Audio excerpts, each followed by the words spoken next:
You know who else is interested in anarchism? Who's that? Hey there, everybody.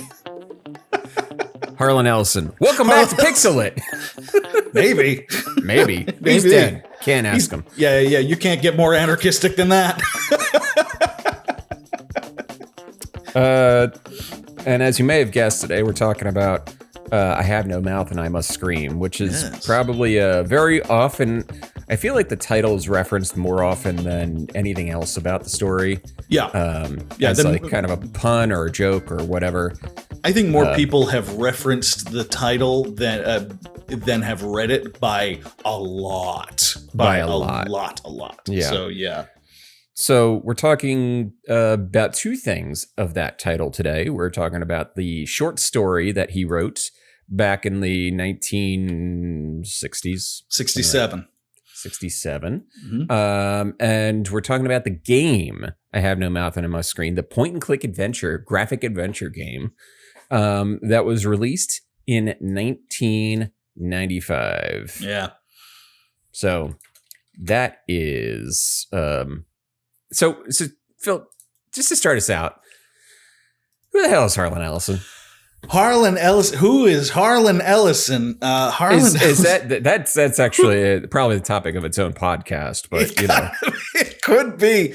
Harlan Ellison is a sci-fi genre writer legend. Essentially, the man has written so much. He's of all the people we have read, talked about, even people like Brandon Sanderson and Alan Dean Foster and that kind of thing. Harlan Ellison outranks them all, both in just legendary status and probably just breadth of work. The man did everything. He wrote short stories. He wrote for Star Trek, very famously. He wrote like a lot of episodes of Star Trek and was well known for the stuff that he did on that. He has on one hand, a very pulpy style to him, but at the same time also very, very interested in social change and metaphor and that sort of thing, as we are absolutely going to see. Bit of a problematic man, probably one of the greatest angry old bastards of the writing world. And that's saying something, because if there is any art form that is filled with angry old bastards, it's writing. He is. They did a documentary on him, specifically sci-fi pulp writers between the 40s and the 70s is just littered with the angry old bastard. Oh yeah, absolutely. And these are people who were pulp writers and were paid by the word. And so there is a very moneyed background behind it. He was very well known. There's a rant you can find of him online. I believe people call it Pay the Writer. And it's just this rant that he goes on about writers accepting, exposure for their work when they need to get paid. And it as a writer, it brings a tear to one's eye. He does not. He left us in 2018, but he does not leave unscathed. The man was severely problematic at different times. Was known for literally assaulting people who he didn't like. He in 1985 got into like an actual fight with another writer. And they were, they're both running con circuits and stuff like that. So there was this worry that he was going to pull this kind of shit every time they saw each other. And so they literally signed like a gentleman's agreement, like a non-aggression pact, saying like, we're never going to talk about it again. We're going to pretend it didn't happen from this moment. They literally signed a contract to that effect. Yeah. He was a very aggressive, angry sort of dude. And like most aggressive, angry dudes, sometimes they say things where you're going, hey, yeah, absolutely. That is bullshit. You're absolutely right, Granddad. And just like aforementioned Granddad, sometimes he opens his mouth and you go, you can't say that anymore. That's not a You shouldn't thing. say that. Or That's like, needless to say, if he was still alive and more involved in genre fiction today, he would be the sort of person that we probably would just go, we might not talk about this dude. He's but he's dead. So he's dead. So fuck it. Fuck it. He can't do anything more. No. He can't hurt us anymore. I am fascinated by the fact that his literary trust or whatever it is executed by J. Michael Straczynski. Why do I know that name? He sci-fi writer J. Michael Straczynski. He's done a bunch of Marvel comics. He's one of the more Yeah. He's that's cool. Yeah, that's weird, right? Yeah, that's it. It's just funny how the circles of this stuff. It's such a small community, like so many art forms. It's we were talking. I think it was we've had 2 writers on this show who were contemporaries of Ellison's. Who have worked with him. Like, it's a small community. And he was just one of the loudest and biggest ones of them. He's won a billion awards. He's won the Bram Stoker Award a bunch of times. He's won Hugo Award and Edgar. Like, he's won a bunch of shit, and he'll let everyone know.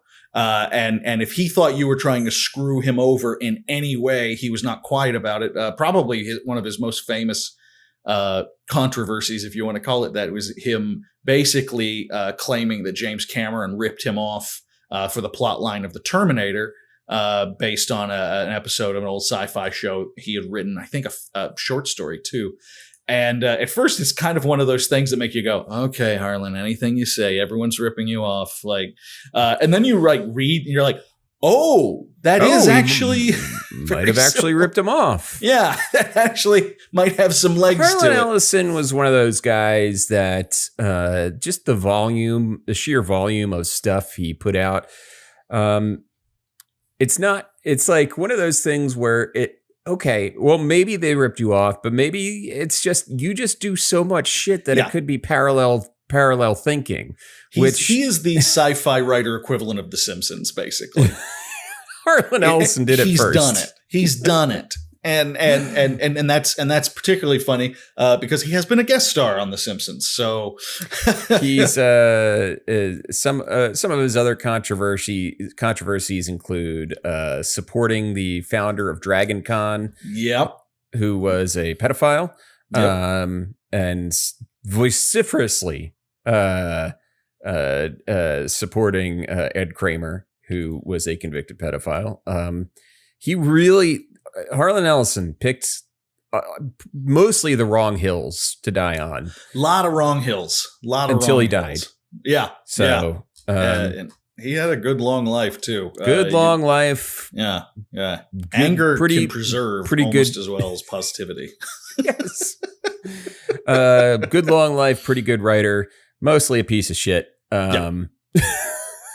But this is an important adaptation. So, but he falls right into that problematic fave category where you like his work, but you like his work, and he's also 8,000 years old. Even after death. So it's not to suggest that old people get a pass, but I do find that with most people, they find it a whole lot harder to get too angry about it when they find out that it's like he's an octogenarian. And it's sort of like the Lovecraft problem, I mean, Lovecraft, big old bag of shit. Oh my God, terrible person.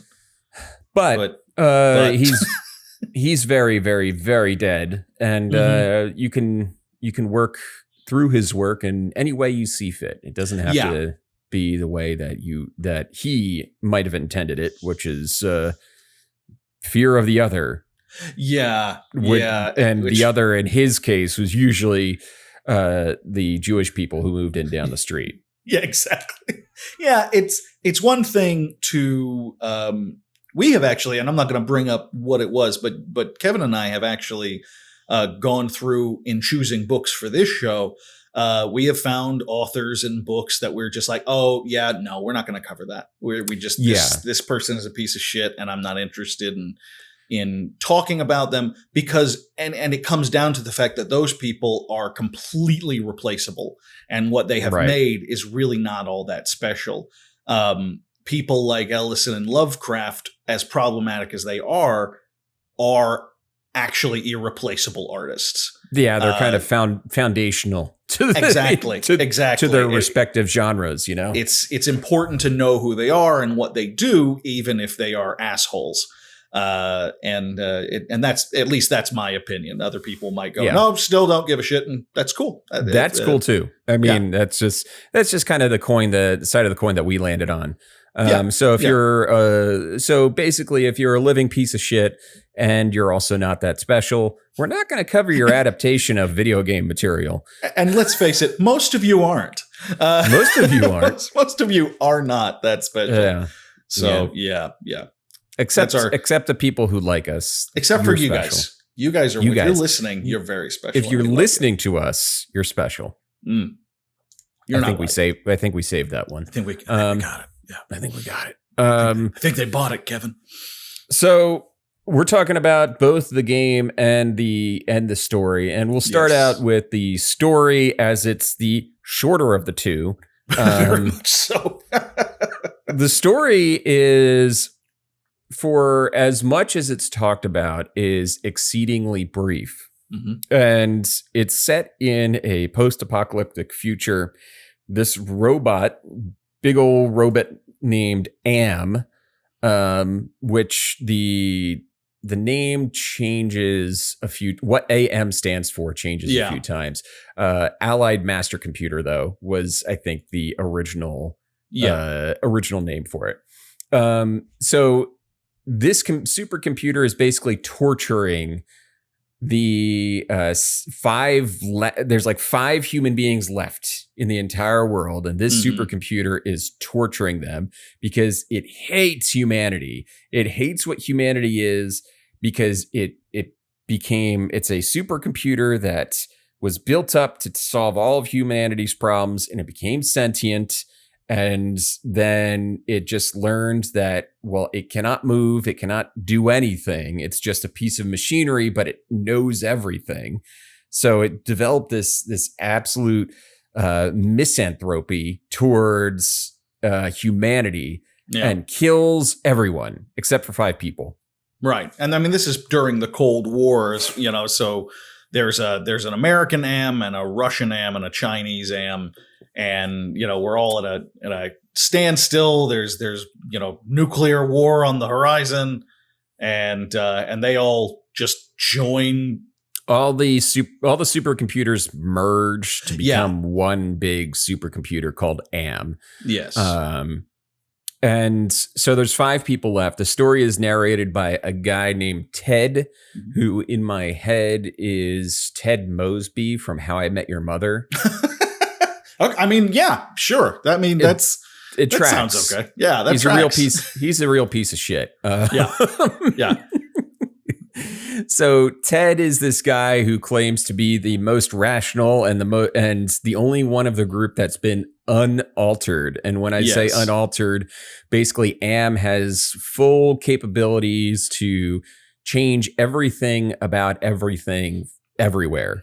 It's like living on a holodeck with the safeties off, Right. It's it can do whatever the fuck it wants, including alter parts of your personality, alter parts of your anatomy, as we'll see, things like that. So Ted claims that he is unaltered, which is not the case. Ted is a paranoid asshole. Like he's just a massive dick.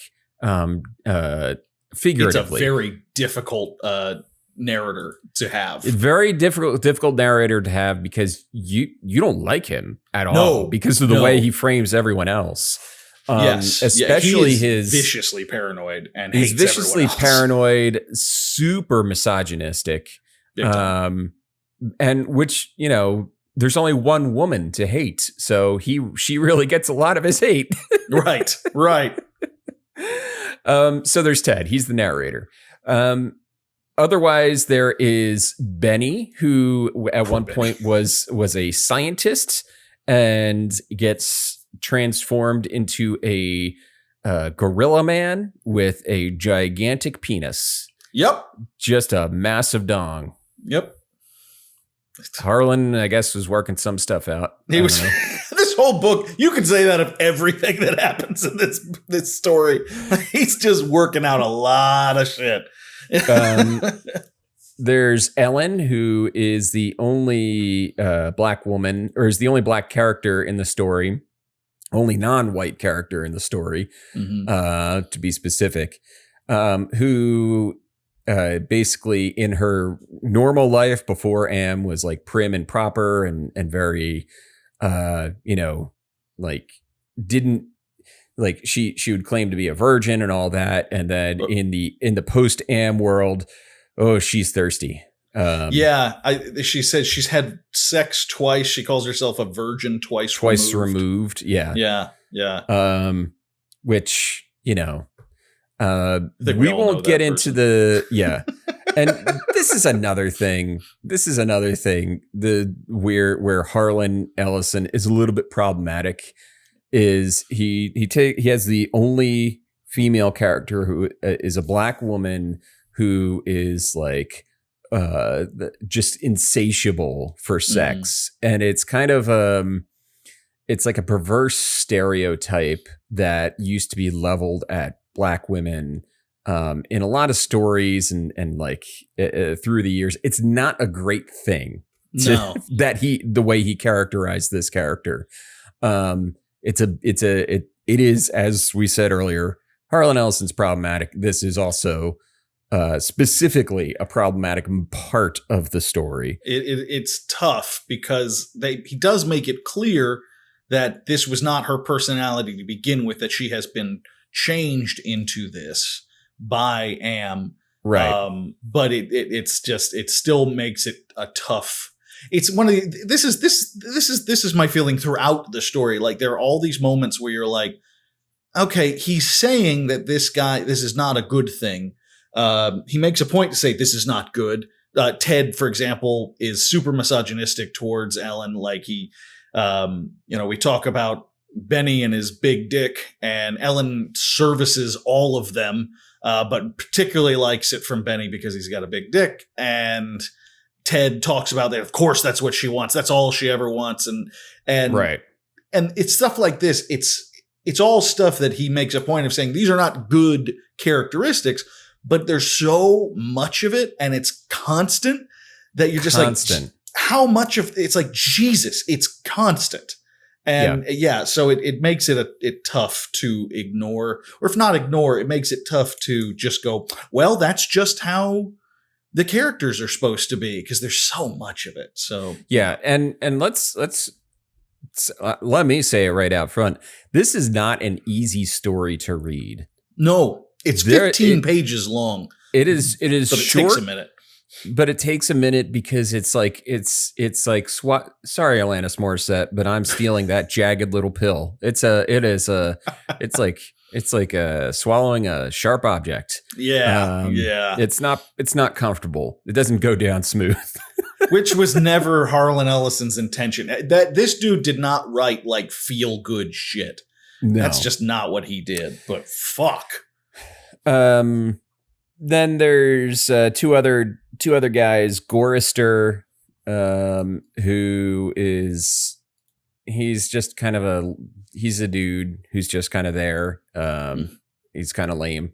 And Nimdoc, who has been named Nimdoc because Am likes the way it sounds. Yeah. And probably calls him Nimdoc all the time. How can you not? With that, it has to be Nimdoc. You have to. Yeah. There's no choice in that. Yeah. So the story opens with them finding Gorister's dead body. But it's not Gorister's dead body. It's just like a duplicate of Gorister that Am made to fuck with them. And that's just kind of like sets up the entire story. And it is kind of hilarious how they set it up because like they're all going, oh, because they've been alive for like over 100 years at this point. Yeah, it's been over a century that he's been torturing them. And they're like, damn it, he did it again. Yeah. he's been keeping them alive, all this time. And so they see one of them dead and they're like, oh my God, it finally happened. One of us died. That's insane. And they're horrified. And then Gorster kind of just like, he's like, what are you guys looking at? Huh? Hey guys, what's going on in here? It actually is kind of hilarious. Oh, Am. Am. So there's like this rumor that there are canned goods over on the other side of the world, basically in an ice cave. And they're like, well, we're all hungry and we've been hungry for like 50 years or something like that. Yeah, because they can starve and not die. They can starve and not die. Am just keeps them alive in a perpetual state of starving. So they go on a journey to get their canned goods on the other side of the globe. And over the course of this journey, a lot of shit happens. Benny gets blinded. I think this is temporary. His eyes get basically lasered out by Am. Yeah. He also starts like devolving more and more to be less human. At one point there's a storm and Ellen and Nimdoc get pulled away into the storm, and then they find they have to keep walking. So the other three keep walking and they find the like mangled but dead-ish bodies of Ellen and Nimdoc on the ground, and they just keep walking. And then eventually Ellen and Nimdoc are like healed and catch up because that's just what Am does. Yeah. And he didn't get a rise out of him, so he goes, fuck, bring him up. He just constantly fucking with him. He's like Beetlejuice, but worse. Oh my God, that's exactly what it is. He's like an extra malevolent, less fun Beetlejuice. He's Beetlejuice without a sense of humor, which is the cruelest cut of all. The cruelest cut of all. They come across this big old pillar of where Am basically does the Garth Marenghi. I know I know authors who use subtext and they're all cowards, where he basically spells out his like why he hates them in clear as day. He's like, in case you guys are wondering, here's a like a big old tablet written on the side of a skyscraper of why I hate you. Yeah, he just says it. Yeah, he just gives them a speech about why he hates them. So they read it. Because what else are they going to do? They're bored as shit. There's nothing to do. And they're walking, and this is the wild thing. Eventually, they just get to the caves. I mean, that's pretty much all that happens in the book. In the story, is they start, fucked up shit happens. Ted's a misogynist. They get to the caves.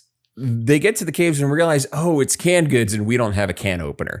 Yes, it is. It is pure. I started to talk about this earlier, but it's like, it's good. He's a good writer enough that I forgot the era that I'm reading.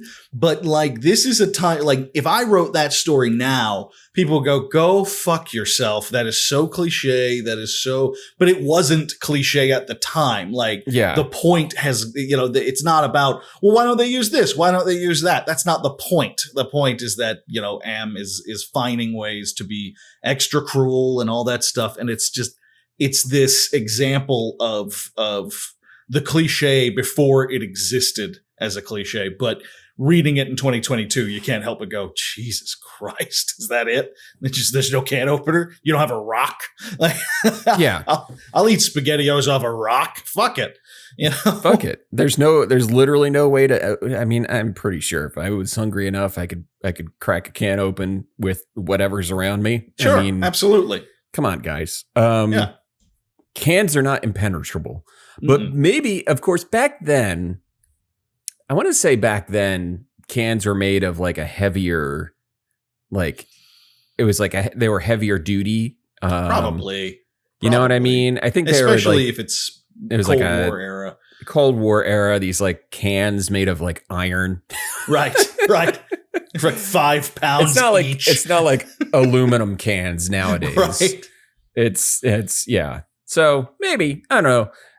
The long and short of it is this pisses Benny off, the ape man, to no end, and he jumps onto was it Gorister's face? Yeah. And starts eating Gorister's face. Yes. Jesus. And things pretty much escalate quickly. Brick kills a guy with a trident. Right. That's pretty much what happens. It's just chaos. It's like we can't open our dinty moors. Someone's gonna die. Benny attacks and is like eating Gorister's head. So Ted is like, this is the moment. And he takes like a stalactite, which could have been used to open the cans, but whatever. And yeah. And he kills Benny and Gorister, and then he kills Nimdoc, and then Ellen kills Nimdoc, and then he kills Ellen, but before he gets to kill himself, Am turns him into a gelatinous blob of a man, who basically can just wander around the wasteland that Am has created, thinking he's still himself in there. He's totally 100% himself. He's thinking, but he doesn't really have any. He doesn't have any appendages. What's the word I'm thinking of?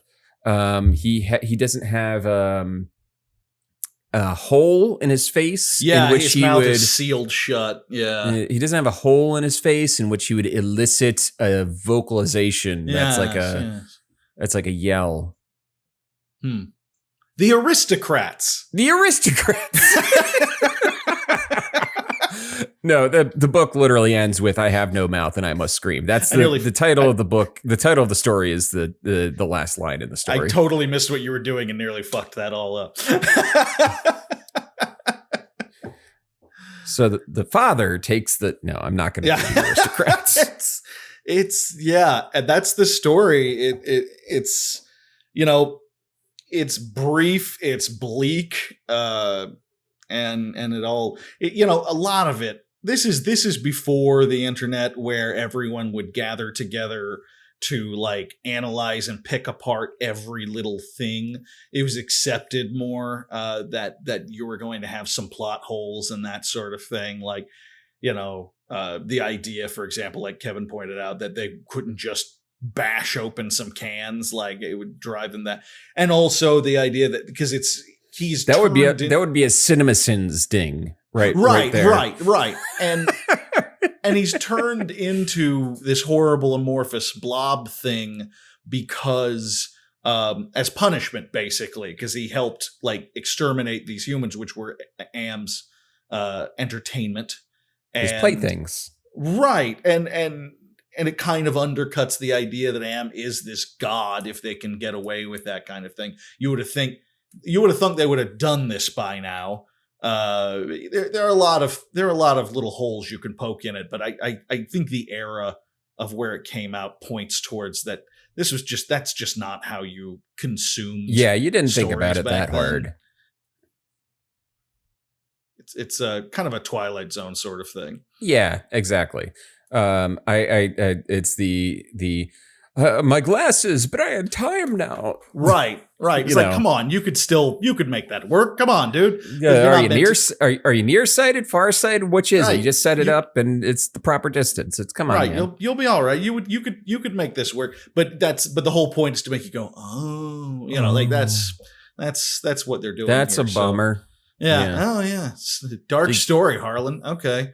Dark story. Yeah, that's actually the thing. Like, why did nobody try to kill themselves it's for you're in hell for 100 years. It takes very little. Clearly it takes very little. They've been starving to death all this time. I think there's a level of naivete to how long it would take a person to get fed up with this sort of thing and try to throw themselves off a cliff, like. Yeah, I mean, let's see, we could use Groundhog Day as a litmus, right? That wasn't even hell. And it's what is it? It's Groundhog Day goes on. I don't know, it depends on the math you're using, but it's definitely not like a century in by the time he starts trying to kill himself. It might be like 15 years of loops before he tries to off himself. It's a little, I mean, I have no mouth and I must Punxsutawney doesn't have quite the same ring to it, but I see where that's going. I have no mouth and I must see my shadow.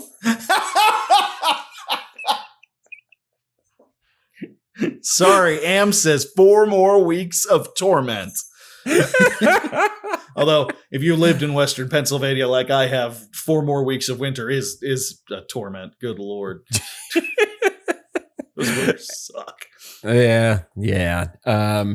By the way, Am is it's a play on like I am. I think therefore I am. Therefore I am. That's because it's like I really liked the evolution because it starts out as Allied Master Computer. Yeah, I forget all the different things he changes adaptive it to. Manipulator. And then when he gains sentience and starts fucking people up, they call it Aggressive Menace, which at that point, I don't know if we need to stick to the AM thing, whatever.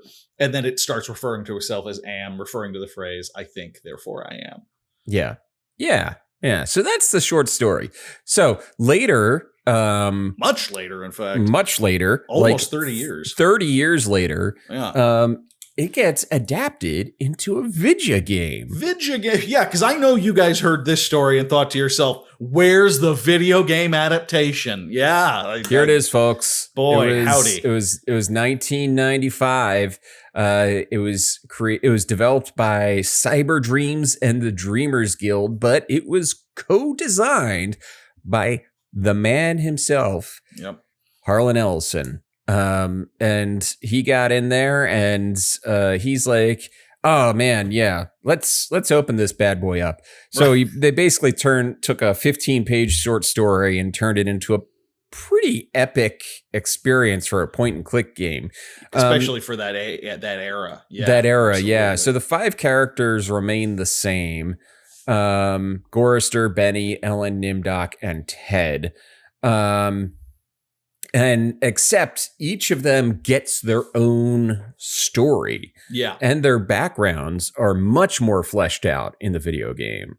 So part of the goal of the video game is to go through all of their stories and have each character face their past and their fears and all that stuff. It's very, very fascinating. So Ellen goes from like a pretty paper thin, like, oh, she was prissy and now she's horny type of character to she's a scientist who was sexually assaulted at one time. Yeah. And she's trying to deal with the trauma of her assault. She's trying to parse that. It's like, God damn, Harlan, you've learned a lot in 30 years. Yeah. It is, and it's not, and I will give them credit. This was 1995. This isn't exactly a time when they're worrying about sensitivity, especially when you hear her talk.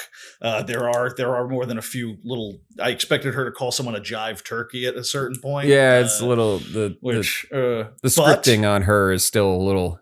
Yeah, but I will say the sexual assault aspect of it is handled well. Right. It's not fun, No, it's not fun, but she has this she's a brilliant engineer, but she has this fear of the color yellow, and she's trying to parse. She doesn't even understand why she fears yellow, and that the fear of yellow is tied to the fact that that's what the assaulter was wearing, I believe. Yeah, he was wearing because he was posing as a technician and wearing a yellow jumpsuit. Yeah. It's trigger warning to anyone who wants to play this game. That is something that is dealt with, and it's dealt with aggressively. But I didn't find it exploitative. I thought it was well constructed. So each of the characters evolve and grow and change in the game, like something that's not present in the short story. None of the characters really go through any evolution in the short story. No, we're told about their character arc, which happened before we started reading. Right. I used to be this and now I'm this. But it's more of like a switch between like what they were before Am and what Am made them. Yep. And in this, it's like they have their issues from life from before Am and what Am made them, but also they're able to overcome those issues and overcome that fear. Nimdok was a Nazi scientist. Mm-hmm. It's there's a lot of, it goes through a lot of all the, like each one gets their own story. They're all relatively long, and each of them deals with their past trauma or comes to terms with the bad shit that they might have done in the past. It's not all like, it's not all things that were inflicted to them. It was things that they might have inflicted on others. Yeah, and this kind of thing that's basically something that they're carrying with them, some sort of trauma or guilt or something like that happened in the past, and that's basically Am's favorite toy to use against them because it's so raw to them still, and it's fascinating. It's really it's hard to deal with, and they all have something like that, and it's kind of insane because the motivation that he gives them to relive these things, to play along basically, is in many cases, I'll let you die. He says, hey, if we just one more game, we're going to do this one more time. And if you do good, maybe I'll let you die. And these people are like, okay, if it means I can die, all right, which is pretty fucking dark for a video game in 1995. That is really bleak. Right. Yeah. There is, ultimately, there are 7 endings to the game. Yes. Because as you go through the game, you can find out a little bit more about Am. You can find out more. So one of the big changes between this and in the short story is, in the short story, all the Am supercomputers join together to make one giant one. Is that Kitty? Jonesy has opinions on Harlan Ellison. But Jonesy has opinions on Harlan Ellison. He was always an Asimov guy, though. So. Oh, that makes sense. Yeah. I Kitty. I cat. He's like, I was named after a sci-fi cat, so I should have opinions on these things, Pop. Yeah. So in the game, the AMs are split into 3 again. Mm-hmm. So the main antagonist of this one is pretty much still the one from the story, except now there is a Chinese and a Russian AM out there, so to speak. Yeah. The other thing is they changed the stakes a little bit to say, all right, well, up on the moon, like everybody on Earth is dead. These are the 5 people left on Earth. Yeah. Up on the moon, there's still 750 people alive. Up on the lunar colony, up there, that they escaped. So there's actually some stakes as to whether, like, can you see through all the machinations of Am and save the people on the lunar colony, or do you not save the people on the lunar colony? Am himself has like servants, and he has parts to his personality that are represented by the ego and the superego and things like that. It gets really in there. Whereas like the original short story is a brief exploration of what hell is probably like. Mm-hmm. This gets deep. and it's kind of fascinating because this is basically the opposite of what we've normally done for so many reasons. First off, is this the first time we've covered? This is the first reverse card that we've covered. Yes, and we've talked about doing this for a while. I didn't even think about until just now that this is the first time we're doing this. Yeah. So that's a reverse there. And it's just such an it's fascinating because you have to come up with actual conquerable stakes for the player. Because you can have it be miserable and basically hopeless in a short story if at least it's interesting and compelling to follow. But if you're going to play the game, for Christ's sake, you got to have some shot. And he I think did a really good job adapting it in this way. Yeah. It's kind of fascinating, especially 30 years later. I think I think it's a really interesting way to adapt, and something that we've always kind of looked at in adaptations for going from a game to a book is when the author gets to kind of play in the universe rather than having to just recreate the original work. Those scenes end up usually being the most interesting. At the very least, I don't want to say the best, but they end up being the most interesting. That's it. It happened in this too, where the stuff that is original to the game is fascinating and much more interesting, I want to say, than the original short story is. And I don't feel like I'm challenging Harlan Ellison's legacy because he was the one who did it. He's the one who went back to the story and worked with this development company and said, "What can I do? I want to go back and I want to see what I could do to, beef this up a little bit." Yeah. So I wouldn't be surprised if he'd been thinking about how he would change it for a long time. It feels like the kind of thing that, if you were going to turn a short story into a novel, for example, like maybe because he wasn't a gamer, he wasn't into video games on any level.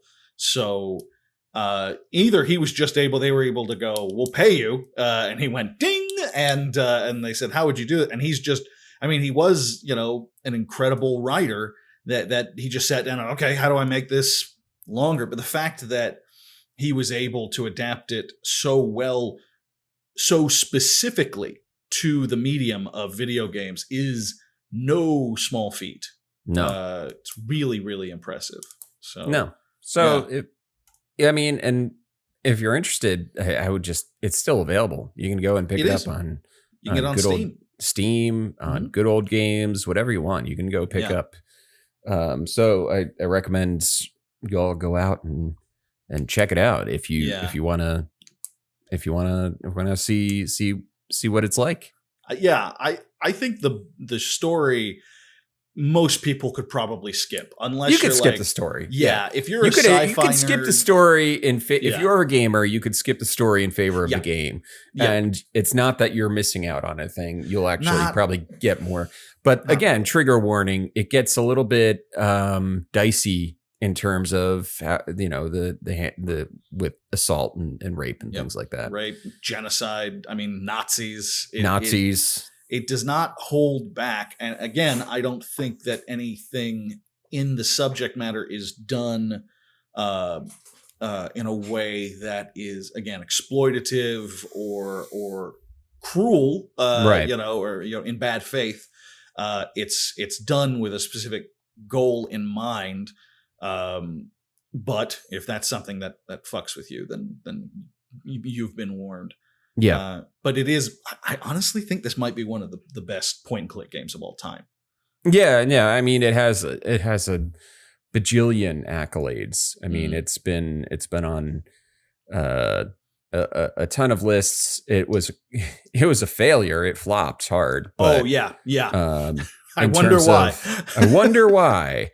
But various publications have had it on those top 100, top 150 lists of all time. So, it's interesting. It's a really interesting experiment. So I think that basically covers your mouth. So if you need to this mouth, Kevin. So if you need to scream, you probably can't. But I think that covers I Have No Mouth and I Must Scream story and game. So Phil, I do have a question to ask you. What's that? What are you playing? Ooh, what am I playing? First and foremost, I finally beat Cult of the Lamb. Loved it.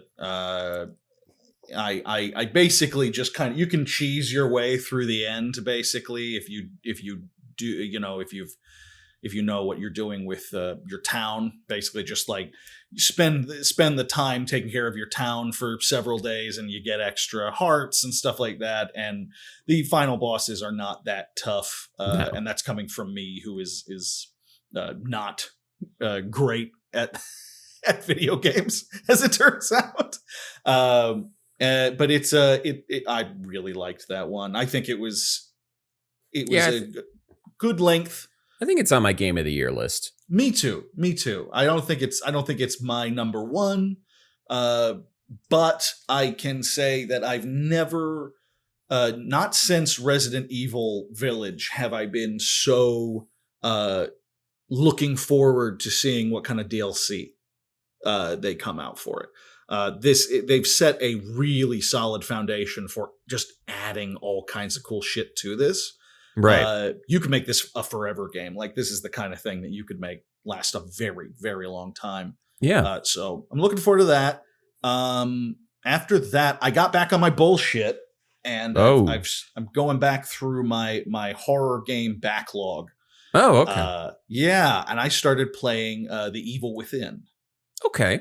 Yeah, that was Bethesda, which Bethesda is not a developer that pops into my head when I think of horror games necessarily. Yeah, but it's The Evil Within is the director on the game is it Shinji Mikami, I want to say, who is the original Resident Evil.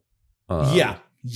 And there's something to that. Like, this is, and for those of you who don't know, it came out in 2014. It's a survival horror game. It's theme-wise, it's basically it's somewhere between Resident Evil and Silent Hill. Yeah, that's what it does a lot of the mental kind of like these are manifestations of X, Y, and Z. You don't really know your protagonist, and you're learning about him as you go. It has a lot of cliches in it, but it plays very similar to a Resident Evil game. There are puzzles and weapons and all kinds of loot to get. And it doesn't really succeed on either end. Yeah, from what I understand, Evil Within 2 is a huge upgrade from the first one. Yeah. So I haven't really played. I played a good chunk of 1, and I never really got into 2, even though I want to. But yeah, from what I understand, it's Evil Within 2 was better. That's good, because the thing is, I have all these complaints about it, but I'm really enjoying it at the same time. Yeah, it's kind of funny because I right off the bat, anyone who's interested in playing it and plays chapter 1 of it, chapter 1 sucks. But the funny thing is it's terrible, but it's not indicative of the rest of the game. It's a really weird intro. Basically, it's you doing a lot of stealth stuff, hiding from a guy with a chainsaw who can instant kill you. Their stealth mechanics are not great. No. And sometimes you feel railroaded. It feels like if you don't do it the way the developer wants you to do it, then you're not going to do well. Right. And like literally at one point, because he's got a chainsaw, he's looking for me, and you hear the rum, rum, rum, rum of the chainsaw, and he can sneak up on me with a chainsaw. Like, I'll hear the sound of the chainsaw and think he's like all the way in the other room. No, he's behind me, and he tears my head off. And it's like, what the fuck? It's not. Yeah. But when I got past that, it becomes a more, it's like Resident Evil 4 with a dash of Silent Hill in there. It's definitely that opening chapter is not indicative of how you play at any point in the rest of the game. No, because you're able to fight in the rest. Yes, you don't have to but you'll still find like closets to hide in, like Alien Isolation, Outlast kind of shit.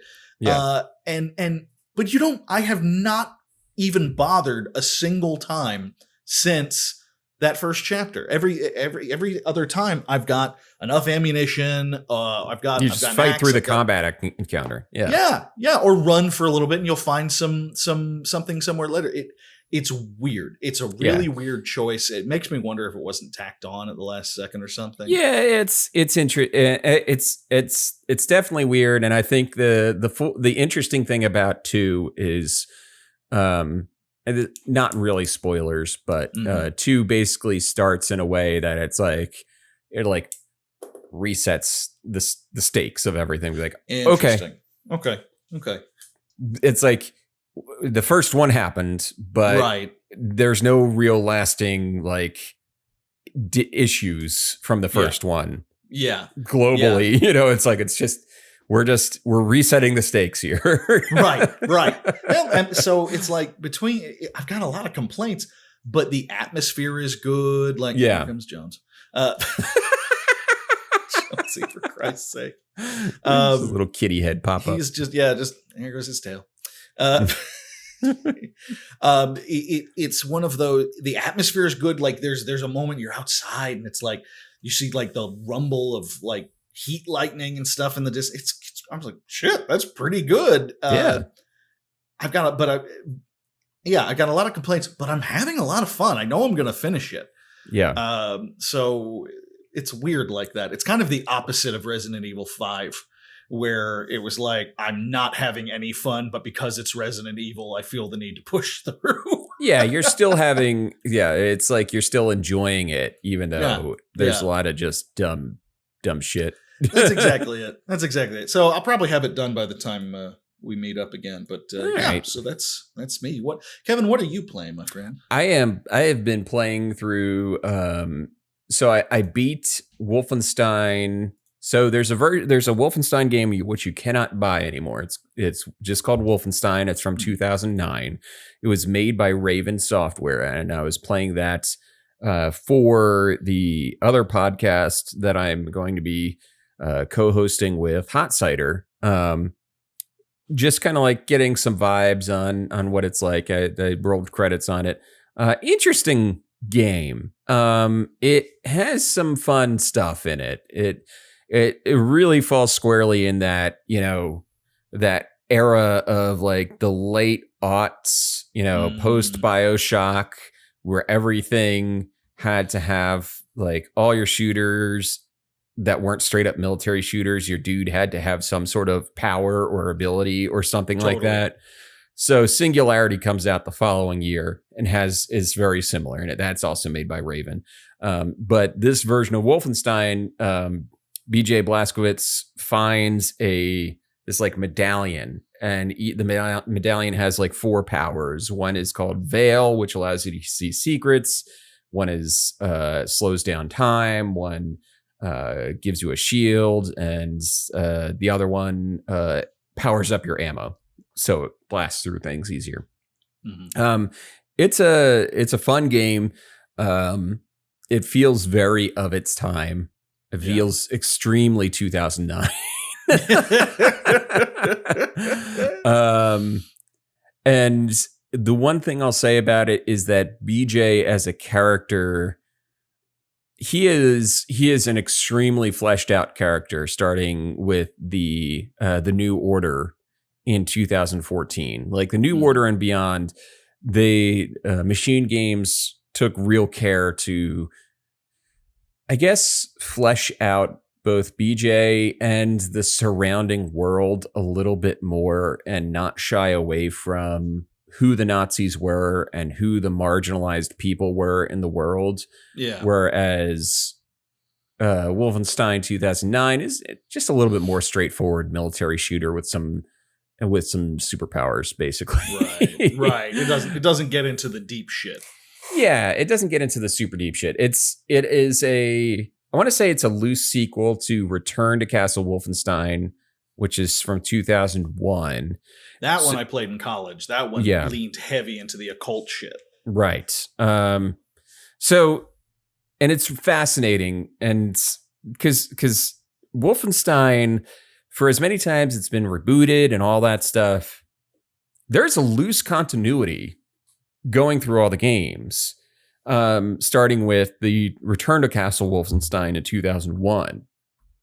Now, because if you go back to the 2014 Machine Games game, which is the New Order, which starts in 1946, basically the war should have ended, but it didn't.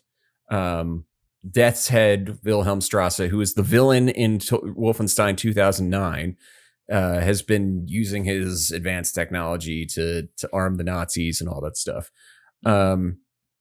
There's connections between the 2014 game and the 2009 game, which I think is fascinating. And then what I really like is that they recontextualize the original games, the original Wolfenstein game, Wolfenstein 3D, as nightmares that BJ Blazkowicz has whenever you lay down in certain beds. He has a nightmare, and it takes you into a level from Wolfenstein 3D. So That's it's like hilarious. Recontextualize it as it's like, oh yeah, it's all connected. That's so funny. Oh, okay. I love that. That's a pretty terrific idea. I like that. Yeah. I like that. So yeah, there's a lot of characters that carry over and things like that. And so, you know, I've been playing through the Wolfenstein game. So I played through Wolfenstein 09. Then I was like, all right, I'm going to go play through the New Order. Did that. I'm going through the Old Blood, which was the prequel right now. And then I'm probably going to go into the new Colossus after that. Nice. So that's what I've been playing. Hell yeah. And it's been fun. If you want to find out more, go follow @HotCider. As it's mostly his podcast, and I may have chatted with him a little bit about maybe being a part of this as well. Oh, look at you! I'm taking the initiative. You're taking initiative. He showed me the list, and I was like, I'm not an FPS guy necessarily, but I was intrigued, and he showed me the list, and I was like, oh shit, there's a lot of stuff in here I could talk about if you want help. And he's like, yeah, dude, just tell me. Yeah, pick a game and we'll get you on there. Nice. We'll get you in there. But that'll do it for tonight's episode. We're actually recording this. By the way, we're recording this in an afternoon. And yeah, this is a new one for us. I think it's the first time we've ever recorded while it's like daylight out. I don't think we've ever done a non-night record, so it's weird. It's throwing me a little bit. We might have to try this again sometime. This is throwing me. Yeah. So follow us on Twitter and Instagram @PixelLit Pod. If you want to read the automated transcripts that Premiere creates, you can do that on pixelitpod.com. And from there, you can also get links to our Discord and Steam Curator page, that's where we post the reviews for our What Are You Playing segment. So, that'll do it for tonight's episode. I hope you guys have a good afternoon. Yeah, sure, afternoon. Afternoon. Almost evening. Yeah. All right. Bye. Bye.